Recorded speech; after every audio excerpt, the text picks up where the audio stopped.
Hej, tu Seba, a dziś sobie zrobimy kiełbasę zwyczajną, parzoną, oczywiście z przepisu z książki Przetwórstwo mięsa z 1961 roku. Zapraszam na nagranie.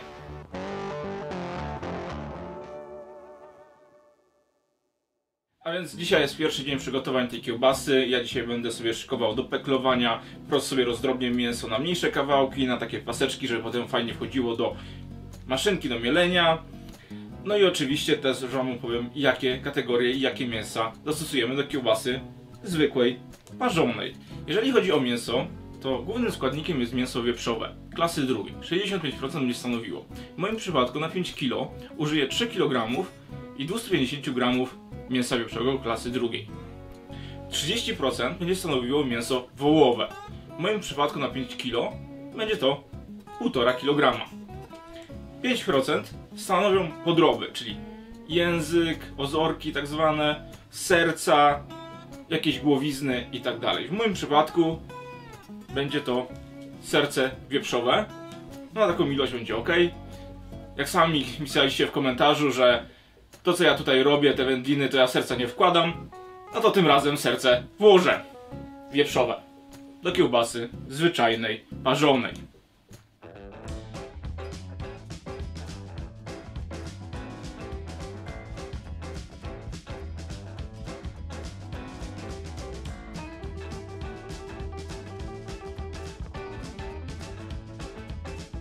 Teraz, kiedy już mamy wszystko uszykowane, pokrojone, przygotowane do peklowania, będziemy peklować, powiedzmy tak, na sucho, czyli zasypiemy solą i zostawimy na 24 godziny do 48, żeby to sobie postało. A potem będziemy mielić, to już będzie kolejny etap, więc na tym etapie. I teraz tak, według przepisu jest 20 gramów na każdy kilogram mięsa soli zwykłej i dodatek saletry, no tam podejrzewam, że kilka gramów albo poniżej grama by było na każdy kilogram mięsa. Więc no ja nie mam saletry, mam sól peklującą i ja będę używał tej soli peklującej tak jakbym używał zwykłej soli, czyli jak tu mam 20 gramów, to dam 20 gramów. Więc ja teraz dodaję, czyli 20 gramów na każdy kilogram mięsa. Tutaj miałem 3 kg 250 gramów, czyli 60, damy 60 gramów, trochę mniej, czyli dajemy tutaj 60 gramów soli peklującej.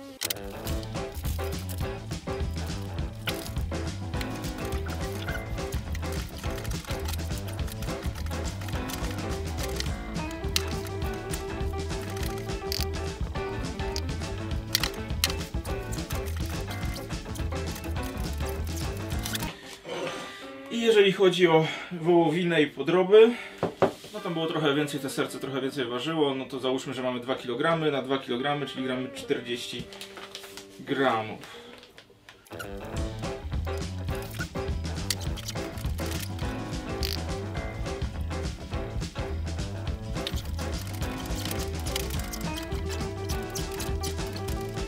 I teraz tak przygotowane mięso oczywiście wypadałoby przez ten okres peklowania, czyli 1-2 dni, 24-48 godzin, od czasu do czasu otworzyć i przemieszać. Ja je teraz po prostu tylko wezmę folią spożywczą, przykryję i to wyląduje w lodówce. Czyli tam powiedzmy w tych standardowych 4 do 6 stopniach i to spokojnie może się peklować. Nawet jak wam się przeciągnie, że 3 dni też nic nie szkodzi, to jest w lodówce, to jest zabezpieczone solą peklującą. Więc tu się nic nie powinno wydarzyć. Wiadomo, że ta sól może nie do końca równo rozprowadziłem, ale pamiętajmy, że potem na końcu to mięso jeszcze będzie dodatkowo przecież mielone, więc to wszystko się jeszcze potem drugi raz dobrze wymiesza, ale samo z siebie powinno wszystko tutaj przejść. Czyli wracamy już z zapeklowanym mięsem, mamy zapeklowane serce oraz wołowinę i wieprzowinę. Z serca i wołowinę będziemy mielić rozdrabniać na małym oczku, na małych oczkach, to jest chyba 2,7 albo coś takiego milimetra, a potem będziemy kutrować, oczywiście z przyprawami. Natomiast wieprzowinę klasy drugiej będziemy na takim sitku 10 mm będziemy mielić i to potem już pójdzie do kiełbasy. Więc ja teraz się biorę za rozdrobnienie, zacznę od 10, czyli od wieprzowiny.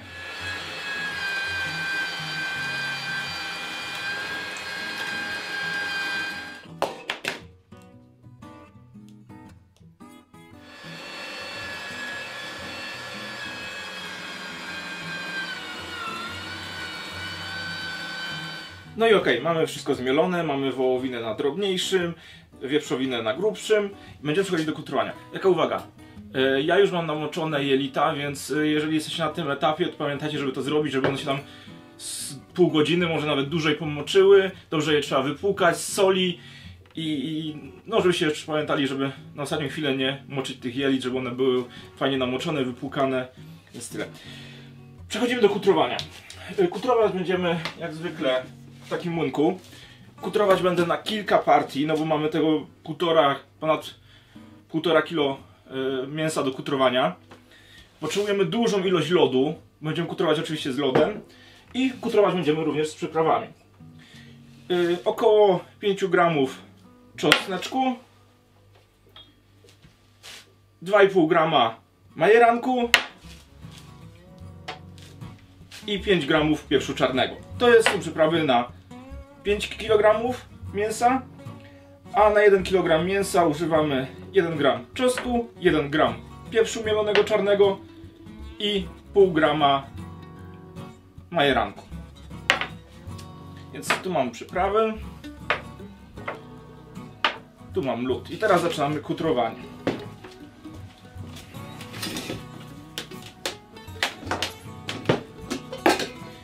Jak zwykle kutrujemy za pomocą takiego ostrza i musimy to kutrować na kilka razy, żeby nie zajechać młynka, więc ze spokojem.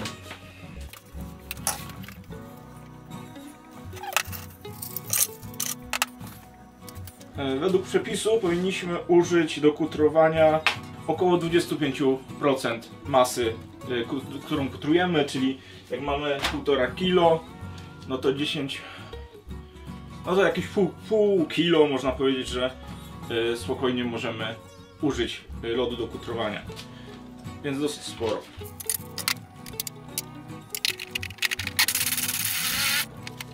No i kiedy już mamy wszystko przygotowane, zmielone, skutrowane, no to musimy to wszystko teraz wymieszać.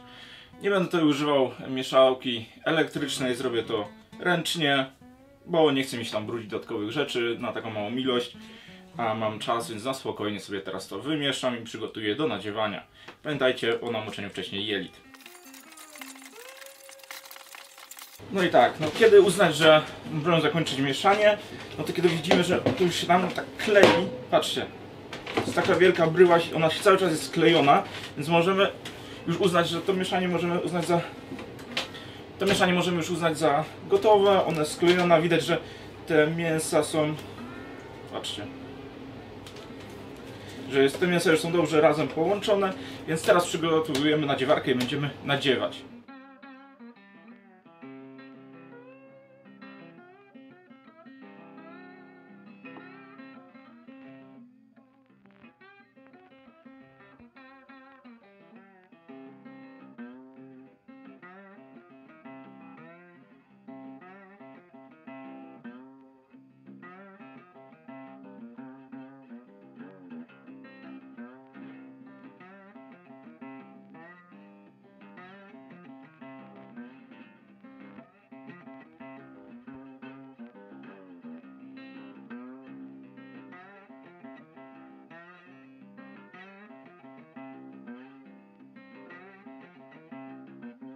Ja już mam nadziane kiełbasy, zawsze mi na koniec w nadziewarce zostaje takie, nie wiem, kawałek mięcha. No to ja sobie wymyśliłem sobie taki mały szynkowar. On idealnie pasuje właśnie do takiego mięska, więc ja sobie po prostu sparzę to resztę i będę miał taką wędlinę. A ja teraz się biorę za układanie pętek, takie 30-40 cm, spróbuję zrobić z tego parki.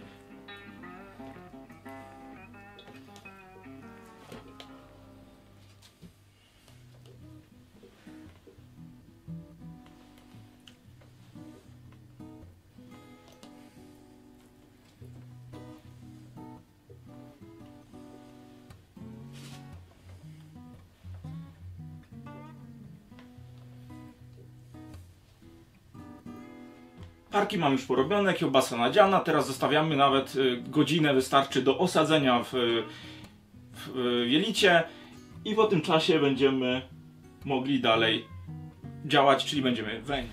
No okej, kiełbasy już tam się kończą suszyć, się podsuszać delikatnie, tam temperatura jednocześnie też powoli sobie rośnie, więc będziemy wędzić teraz o temperaturze około 55 stopni, 60 stopni przez około, myślę, że no do uzyskania koloru, czyli myślę, że gdzieś przez 2-3 godziny.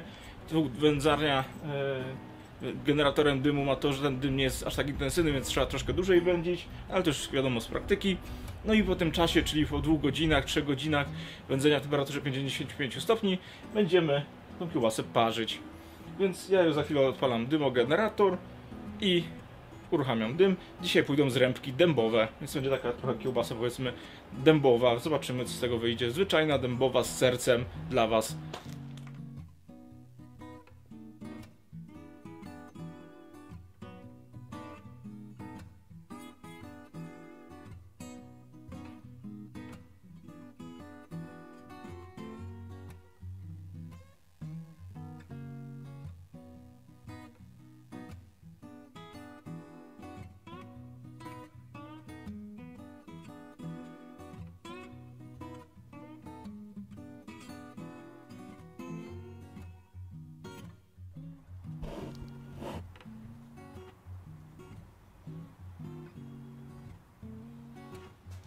Tu już mam warnik naszykowany.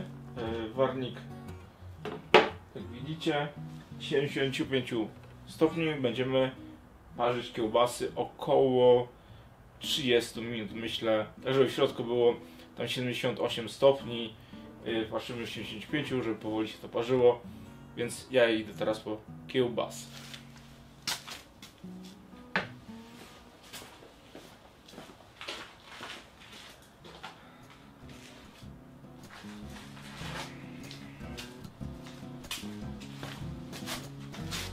Tak się prezentuje kiełbasy. Tak się prezentują kiełbasy. Możecie zobaczyć. Piękny kolorek. I do warnika.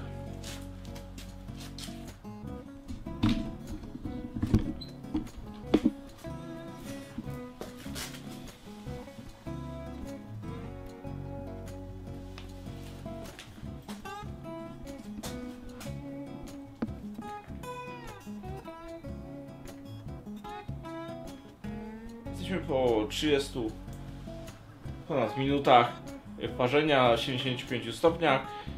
Nasza wędlina, czyli kiełbasa, powinna mieć w tej chwili 68-70 stopni w środku, czyli powinna być dobrze sparzona.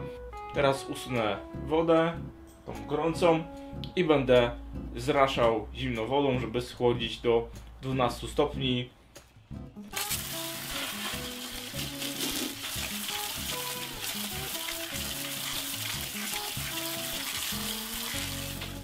Tak się prezentuje nasza parka. Zaraz sobie ją spróbujemy, zobaczymy, jak smakuje. Początek sobie rozkrójmy. Ojej, spójrzcie na to.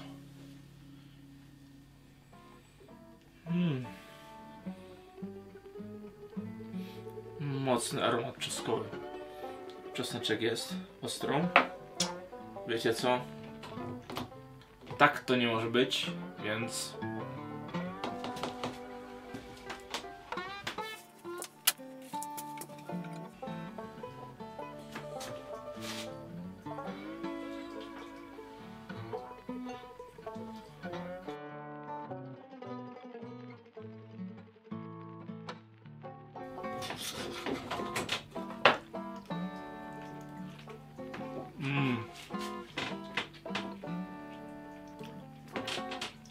to jest to. I w ten trunek. Zdrowia, wesołych świąt wielkanocnych i wspaniałego wędzenia.